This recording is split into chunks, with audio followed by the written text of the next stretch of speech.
psychedelic, your mind gets manifested. You get to see yourself in a different perspective. You get to feel things, you get to experience things about yourself that you may not have allowed yourself to experience before. This mystical experience isn't just something that feels good, but it's something that has therapeutic power. It can accelerate psychotherapy, it can facilitate healing.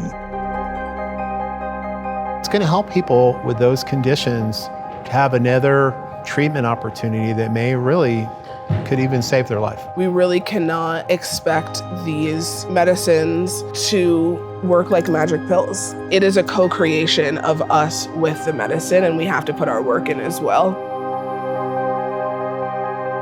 We have to liberate our minds, and psychedelics can help with that. They're very good tools for humans to understand who they are, where they come from, and where they want to go.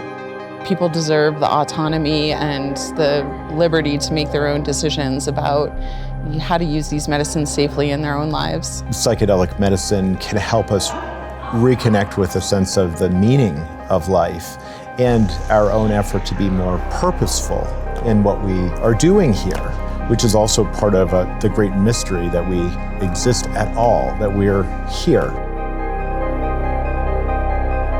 There's very few things that are not part of the culture wars in the United States, and psychedelics are one of them. Within the next 3 to 5 years, we have this tremendous opportunity to help integrate psychedelics safely and sustainably into society. What we're doing in the state of Colorado between our cannabis regulatory program and natural medicine with psilocybin, that we're talking about federally controlled substances that does put us in conflict with federal law. But we've been successful at standing up a program and demonstrating that regulation works, and we hope that we can demonstrate just the same as we stand up this new program in these early stages with a lot of work ahead.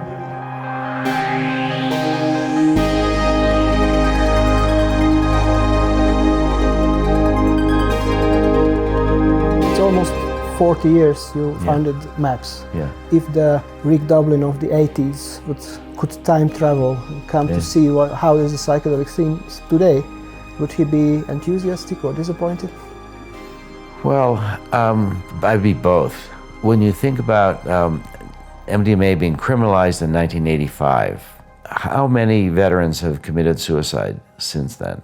Hundreds of thousands, more than 200,000. We have evidence from the past already that MDMA can really reduce suicidality. So if I would have seen that it would have taken almost 40 years and we're not there, it's tragic. But on the other hand, I never thought that there would be hundreds of for-profit psychedelic companies, that there would be over $4 billion invested in for-profit psychedelic companies. So in that way, I would have been kind of astonished that we are where we're at. But I think if I would have told it would take 40 years and it still wouldn't be approved, I wouldn't have stopped doing anything, but I would have been shocked.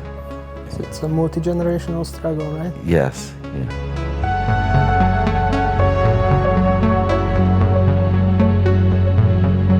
I looked around, and this is the kind of things that have been happening in the entire field. The center of the bullseye is FDA approval. The only thing that's there is ketamine. Surrounding that is multiple studies in phase 3. Behind that, phase 2 studies, phase 1 studies, and preclinical work, just to get the sense of the overwhelming number of studies that are underway that are moving forward more than at the height of the 1960s. The Psychedelic Renaissance is alive and well. We've experienced some major setbacks. The most heartbreaking for me was the FDA rejection of MDMA-assisted therapy for PTSD. This year you feel a kind of disappointment after the FDA's decision to reject MDMA-assisted therapy? Yeah, I'm disappointed, but I think of the tango. It's 2 steps forward and 1 step backwards, and 2 steps forward and 1 step backward. That's progress, And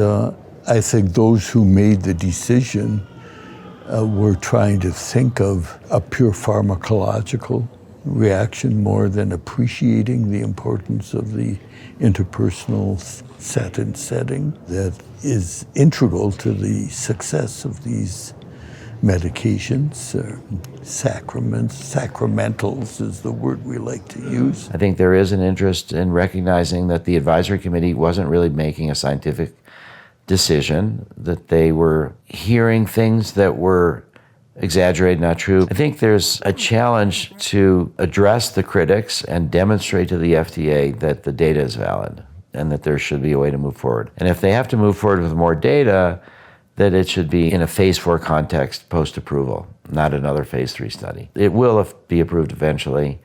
Hopefully within the next 6 months or a year, it'll be yes without another phase 3 study, or if it's another phase 3 study, it'll be 3 or 4 years. What can you tell about the most cutting-edge research at the Psychedelic Science 2025? One of the most exciting developments is that very soon we are going to have the top-line readouts of the phase 3 psilocybin for depression trials. How does that phase 3 data looks like going to have a big impact on psychedelic medicine moving forward? The other topic, which I think creates a buzz, and I'm definitely going to be a little bit biased here because it's from our research group at UCSF, but it is trying to apply psilocybin therapy for indications other than depression and anxiety and PTSD when we try to treat Parkinson's disease with psilocybin. One of the things that was the most intriguing to me that I'm very hopeful about is a project from Brazil. And this is a project that's using DMT for depression. They have taken, in Brazil, from the indigenous use, then moved the ayahuasca into a scientific context, a scientific medical ritual, you could say, and now they've moved it just to the DMT in vape pens or shorter. So it's this evolution that I think is respectful of the indigenous use, and the results are as good as ayahuasca. So that's been tremendously exciting for me. Ketamine combined with therapy. There's a group that does ketamine-assisted couples therapy. Ketamine's been approved without therapy. And it's suboptimal, and the results fade, but you got to buy more ketamine. But more and more people are understanding, if they're about the patients, that it's better to combine ketamine with therapy. The other part that is really exciting, you might be surprised to hear me say it, but it's non-psychedelic psychedelics. For sort of traumatic brain injury, for neuroplasticity, for cluster headaches, for example. You don't need the psychedelic component necessarily. That's what has been demonstrated with bromo-LSD, non-psychedelic version of LSD, and it still helps.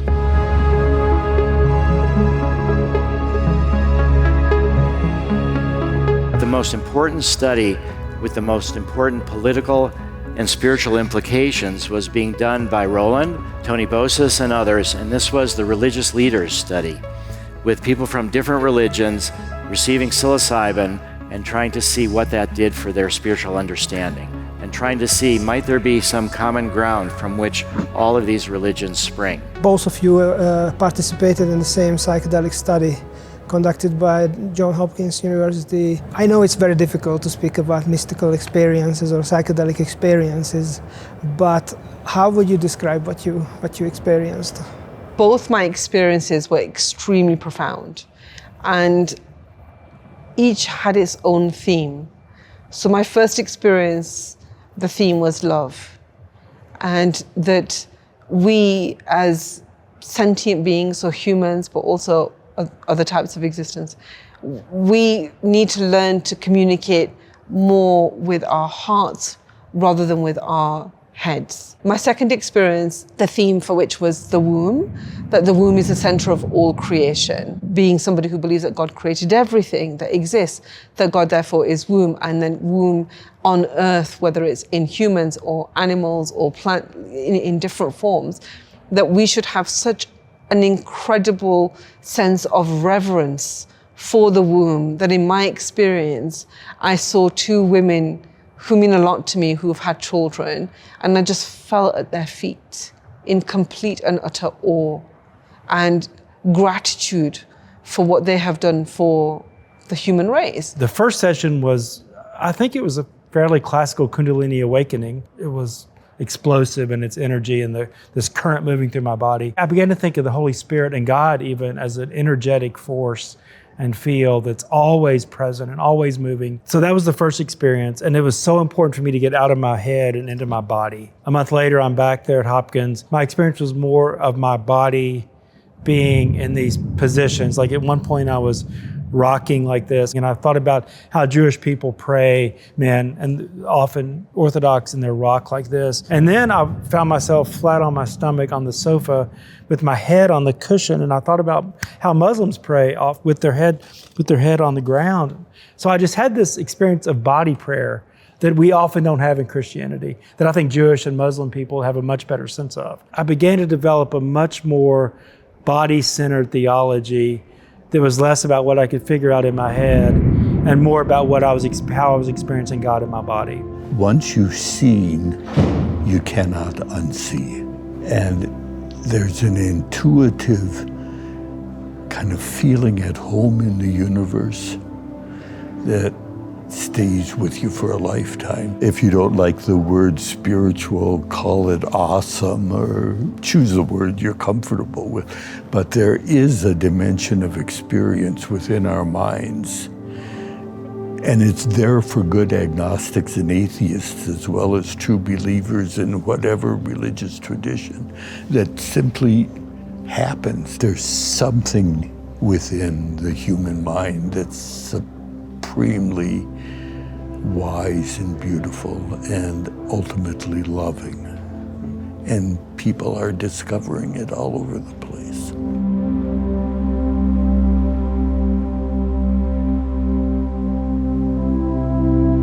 Look at this. This is the results from our second phase 3 study. The people that had therapy with no MDMA, 47.6% no longer had PTSD at the 2-month follow-up. When you add MDMA, it's much better. But I do have a concern, and this concern is that the psychedelic pharma companies are now moving mostly to separate the drug from the therapy. And I think that's really something to be worried about. But people and patients are moving towards therapy. There's been a trend to decrease in medication-only treatment and increase in the use of psychotherapy. You're a principal investigator in the MDMA study. What have you learned from that study? What we found actually, for me, was very profound. What we saw is that even people with long-standing horrendous trauma got a deep sense of self-compassion and a deep sense of self-protection and a deep sense of feeling what they went through, not blaming themselves anymore. The shame tended to disappear, and people were able to regulate their emotions much better. The main theme of this conference is integration. Why is it so important to integrate these experiences? Well, it's important to really feel what you feel and to be able to spend some time on that and to really pay attention to your internal processes and get to know yourself better. Many people have memories come up of things that they had suppressed or that had been pushed away, and being able to say, this is what happened to me and it happened to me then, and to put it in perspective and to really take your time to integrate it into your larger perspective is terribly important. What are the risks, if there is any? Risks? The risks? The risk is to be left alone in very dark places. And if you have some of these old feelings coming back of having been raped as a child, something like that, which are experiences that people have, it's very important to have people be with you who can hold you, who can comfort you, who can be there for you in a compassionate way. It's a very important part of it. Yeah. How can we train therapists who can engage in psychedelics? Well, the first thing is you have to take it yourself. If you haven't taken psychedelics, you don't know what it does. And the most striking thing about psychedelics is you never know what your mind will reveal to you. So psychedelics cannot cure cancer, but how can psychedelics help people with serious illnesses? One of the early takeaways of research that was done by Eric Kast in Chicago, where he had just administered LSD as a drug only with no support, was that many of those people found that they reported less pain, needed less pain medicine, less anxiolytic medicine, were more at peace, and some even reported that they no longer feared death. And that's pretty extraordinary. It's wonderful for me to see that, and also as a clinical psychologist to know that I now have ways I can be helpful to people in an incredibly profound way. It will happen within them, but I can help create a context, and we can offer these medicines, and that will be safe, and there's a greater probability that person will live their lives much more deeply, much more appreciatively. Right now, the medicine we can use is ketamine. Ketamine is an atypical psychedelic that has dissociative effects, but if it's used incisively, it absolutely can occasion mystical type experience for people that's very meaningful and lasting. And soon enough, a couple of years, we'll likely be able to use MDMA, 5-methoxy-DMT, LSD, psilocybin. If you'd like to translate all this to like how psychedelics can facilitate this meaning-giving process, how would you explain that? The self disintegrates, falls away. The whole story that the person was so attached to, they thought that was all they were, that falls away, that's gone. The physical body, they're disconnected, they're here, but at the same time, they're in some other galaxy, wondering how they'll ever find their way home. With those experiences, then when one returns to, in a few hours, okay, I'm back. And then, wow, all those thoughts in my mind, they're just thoughts. And how utterly vast the universe is, and how am I being in terms of authenticity to myself, integrity, and with others, a sense of connection, a sense of what needs to change, what a person needs to take responsibility for in their lives very clearly. And so, of course, one is more compassionate not only towards oneself, but to others. It makes very clear sense. Is it the substance itself that has these healing properties, or is it only facilitating an experience that has the healing property? What do you think? I'm leaning more to its experience, but I'm not surprised if there's also something biological that is also important. But obviously the biological creates the experience and they're related, right? Not easy to separate them really. But a lot of my research has showed that the experience is what mediates the clinical outcomes. So I have research that shows that what's called peak experience or mystical experience mediates the outcome, or emotional breakthroughs, or insight, or the collective experience of communitas, of togetherness in ceremonies. All of these relate to the long-term outcomes.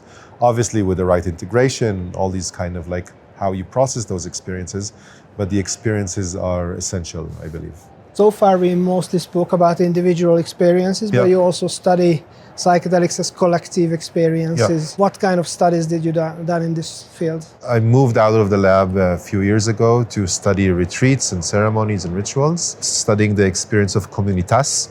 Communitas is this shared collective moment of like joy and togetherness and solidarity. It can happen also spontaneously in festivals or political revolutions out there in the street, and you have hope that suddenly things will change, or natural disasters and suddenly the normal social structure collapses for a moment and everybody feel this solidarity. We're suddenly all together or all in the same boat, there's magic in the air, everybody feel equal, identities don't matter. And a lot of times psychedelics in groups create such experience, and we showed how that also relates to long-term changes in well-being. So these are all the layers that psychedelics can help in creating communities. Kind of from this framework, we identify the issue of mental health as a social-political one that relates not to some biological imbalances, but to a sense of alienation, loneliness, dislocation, oppression. It's the social glue that crumbles in currently in our world, also give rise to a mental health epidemic in depression, addiction, anxieties, traumas. All of these are relational wounds. And I believe that a lot of the healing should be relational healing. And with psychedelics, they enhance some quality in relations that can help in healing those wounds and creating new forms of communities. But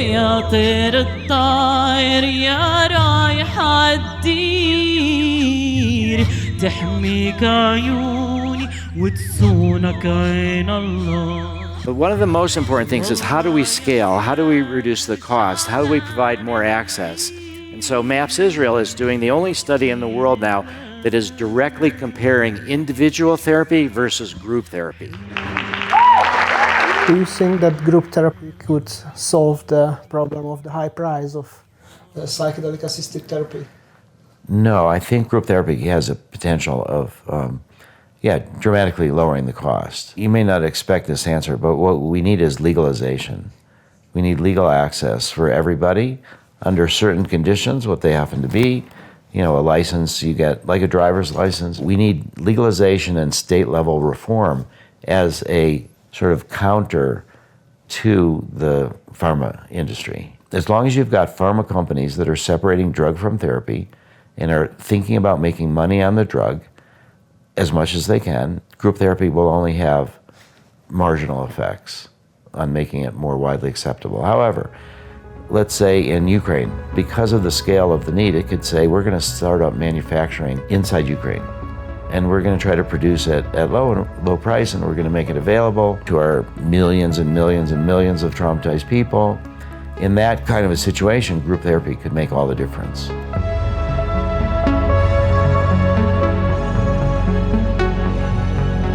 Another new development that I think is really remarkable is state-level reform. Looking around now, Oregon has treated over 10,000 clients in 2.5 years. And if you look at the last 25 years of all of the psilocybin research in all the world, Oregon has treated way more people than in all the clinical studies. Colorado here is following, and the natural medicine program has just begun. And it's beginning with psilocybin, and it looks like there's a good chance it will move to ibogaine as well. This is a tremendous development in New Mexico.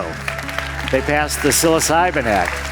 I was just in Prague. It was a conference on treating war trauma with psychedelics. And what I learned is that the Czech Chamber of Deputies, like the House of Representatives, has passed the Medical Psilocybin Act for the entire country. There's a lot of compassionate access programs that are also beginning in different countries. Can you tell us the story of how and why Colorado decided to regulate psilocybin? It all began with a voter measure. And similar to our state's cannabis program, we had voters engage in a ballot initiative process and vote to establish and direct that agencies stand up a regulatory program for access to natural medicine, including a focus on psilocybin at first, as well as a decriminalization or allowances for personal use and sharing of natural medicine. So, and that specifically includes psilocybin and psilocin, DMT, so dimethyltryptamine, ibogaine, and mescaline, excluding peyote. We just licensed the full set of supply chain license categories, and we're now seeing services be provided.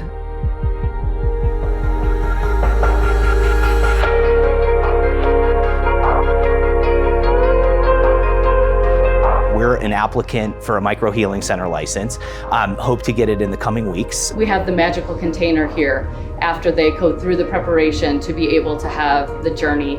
And the focus is on not us as facilitators being guides, but us facilitating the participant to deeply trust their inner healer and being guided by the medicine itself, by the psilocybin itself. And so we will offer one-on-one integration with the facilitator, but we will also offer 6 months for any participant to continue in integration circles. We will have one dosing per day. We will use the space for 8 hours, however long is needed, but it could be one person up to 8 participants per day. And I know that I have my own participants that have been waiting for months, if not years, for this to come online. Our partner agency, the Department of Regulatory Agencies, is responsible for licensing and regulating those facilitators, those individuals who need to meet certain requirements, training requirements included, in order to be authorized to provide, administer natural medicine and supervise that experience. Also, we're overseeing the cultivation of natural medicine, manufacturing. We also oversee and license testing laboratories because there's required testing that we need to establish. A lot of people think that there will be a retail market, and there's not. There's the personal use, you can share or gift, which you cannot sell. Got it, okay. And then you can only buy it from the licensed handler under the healing center license. There have been, we know of at least 2 healing centers that have had ceremonies with participants already. And we need to show that we can do it. So again, that in 5 years, 10 years, 15 years, it's loosened up everywhere. Senator, can you explain us how this new medical psilocybin act, which was just adopted by the legislature in New Mexico, will improve the health and well-being of the citizens of your state? Psilocybin is another option for people who need help with serious behavioral health conditions. Now the data is telling us it could possibly be helpful for lots of conditions. But, in our law, we build 4 medical conditions into the law. Post-traumatic stress disorder, a lot of veterans, first responders, people with major depressive disorder, often treatment-resistant depression where maybe pharmaceutical drugs haven't worked, don't work, huge side effects there. Substance abuse disorder, and then the 4th condition is end-of-life anxiety and kind of palliative care. I'm a Democrat, but I sought out Republican colleagues to partner with me on this. Very conservative, not known as maybe the most conservative. But in one case, Senator was a veteran. And I just said, how do you feel about this? And are you aware of this? And he was. And he said, sure, let's do it. And we went forth together. One big issue with psilocybin treatment is the high price. How can you make sure that less advantaged people can have access to treatment? We created what we call a psilocybin equity fund. We, as a state, will put funds into this pot of money so the state can fund treatment for people who can't afford it. And that's how we make it equitable.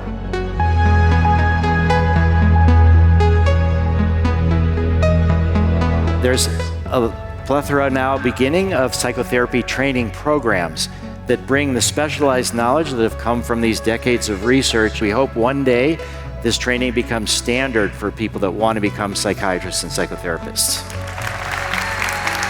So Jeremy, can you tell us what Saba is about? What we're creating is a training and education ecosystem for psychedelic-assisted therapies with a partnership of leading universities, organizations, and experts around the critical need for training and educating not just therapists, but all the other critical roles in the healthcare system. And last week we announced, in partnership with what's called the University Psychedelic Education Program, or UPEP.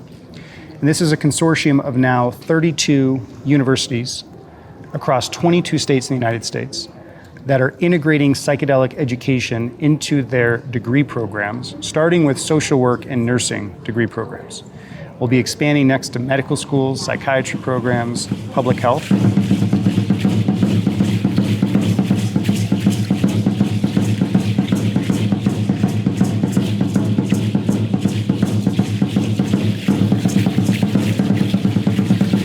I want my medicine, peyote, to be there as it is for a long time for my children, for my grandchildren. The plants, the medicines you're going to be talking about have spirits, just like you and I have a spirit. Please understand that each of these medicines has a different way of living and thriving in their own environment. When you take them out of their home and don't care for them properly, you destroy the power that the Creator gave them to help us in good ways. As I've gone deeper into my medicine path and work, I had the honor and privilege of initiating in Gabon into Mabanji, which is a part of Iboga traditions. And that really helped me solidify this, knowing that honoring our ancestors is an important part of how we reclaim our power. The beautiful thing of working with these medicines is that they really help us to unpack a lot of trauma, to really become aware of how it's impacting us still, thinking about the ways in which the experiences and the characteristics and the trauma of our ancestors lives on in our bodies. Our bodies keep the score beyond just this lifetime, but for many lifetimes. And working with these medicines helps us to unpack a lot of that and to reclaim our own place in our lineage. You speak about decolonization. How can we track back the heritage of colonization in this field in psychedelic medicine? Unfortunately, much of this resurgence is built on extraction, right? The extraction of culture and material. I do believe that there are really healthy ways that we can engage in cultural exchange of information and medicine and healing modalities. But what I see happening a lot in this space is a replication of the practices and the system of colonization, of going to other people's lands to take from them, to overconsume these medicines without the reverence that it really requires to be in a relationship with the plants and the land that they come from. But I do find it really supportive for people to become more aware of what that process of colonization was through history, how we've arrived to this moment, and how we can each take responsibility for not replicating those characteristics of colonization and oppression within ourselves. In your book, Tripped Nazi Germany and the CIA, you trace the kind of hidden lineage between the early Nazi research and the CIA studies on LSD. Can you talk more about this link between the two? Well, the Nazis, the SS, did psychedelic experiments in the concentration camp of Dachau, and there was a connection between the CEO of Sandoz, the company that developed LSD, and Richard Kuhn, who was a leading Nazi biochemist. And Kuhn received half a gram of ergotamine in October 1943 from Switzerland. Nazis were looking for a truth drug, which they could use in interrogations to extract secrets from people. So the Americans were very interested in that and then conducted their own truth drug experiments with LSD. First the US military and then the CIA. And then the CIA actually pressured also Sandoz not to distribute LSD to the Eastern Bloc. So LSD, because of its Nazi past, did not have the chance to become like a global health medicine. So what happened exactly in the concentration camps? Do you know about the details of what kind of experiments the Nazis did with these drugs?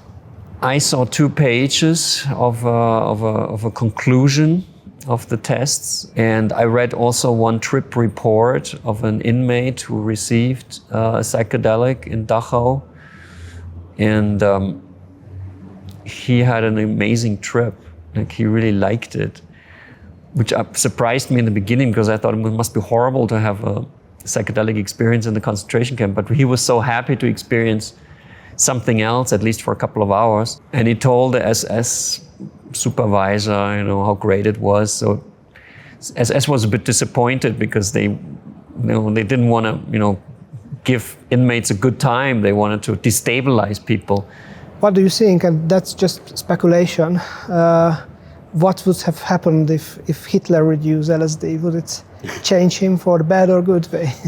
Well, LSD does not really make you a good person, I would say. It's not a moral drug. There is a chance that you have different ideas and maybe overcome orthodox belief systems. But there's also the chance with LSD that your fixed ideology or your fixed belief system is enhanced. So there's no guarantee that Hitler would have become a peacenik and stopped the war and saved all the Jews. I don't think it would have happened. Can you explain to people who are not educated about psychedelics, what's the difference from taking mushrooms at a rave and using psilocybin for healing?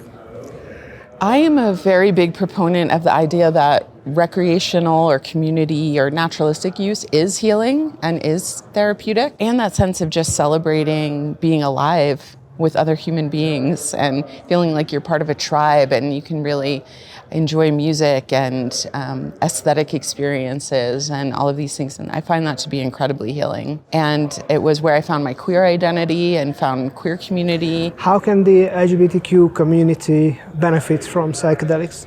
In addition to some of the ways that we see the general population benefiting in terms of mental health, like depression, anxiety, trauma symptoms, I think that there's something really unique about the types of issues that queer and trans people struggle with, like internalized transphobia, internalized homophobia, shame, body dysphoria, and ways that people can benefit just from increased self-acceptance. Feeling that sense of like, my humanness transcends all of my identities and I get to show up exactly the way that I am and express myself exactly the way that feels authentic to me. In psychedelic experiences, it can almost be like a spiritual validation of your humanity and your perfection.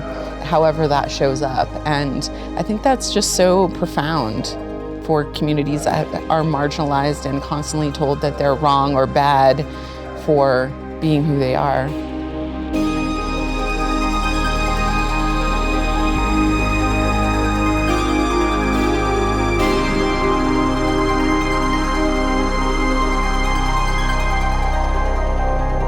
The transcendental world within us is unspeakably vast, beautiful, awesome, and hard to put into language.